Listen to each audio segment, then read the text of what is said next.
the show, we spoke to a .com exec whose message to Obama is, "I'm rich, tax me more." Is that the right answer? It's certainly not a mainstream idea. Some say, though, it makes more sense than extending the Bush tax cuts for the rich, which always gets our resident young Turk all fired up. Cenk Uyghur's got today's Daily Rant. Cenk, take it away.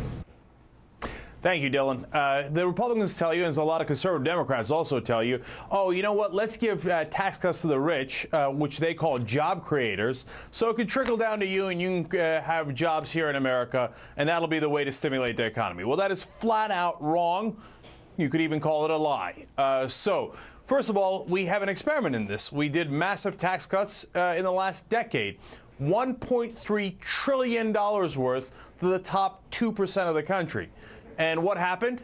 We lost 7.3 million jobs. It didn't work. But here are some more numbers to prove the case.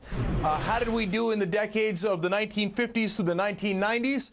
Well, we were kicking ass. We were doing 3.5 to 7.4% growth in real gross non-residential investment, which means everything outside of your houses, right? What happened in the 2000s after the massive tax cuts? It's only 1% growth. Terrible. Well, how about growth rate for investment in equipment and software? Hey, are we investing more in our businesses?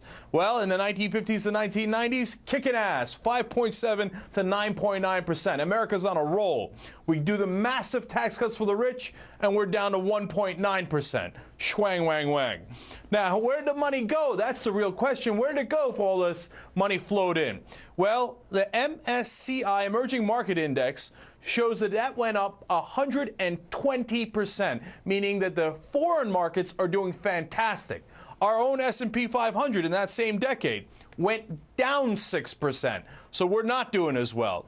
Now, you might say, all right, well, those are just broad numbers as far as the markets are concerned.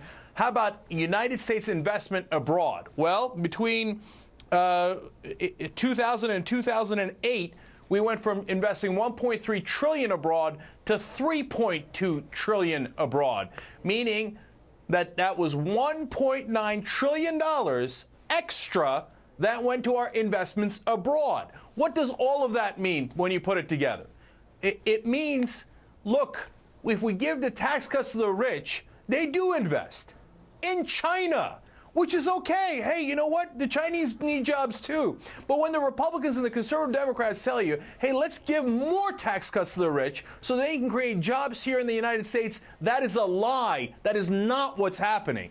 They're investing abroad.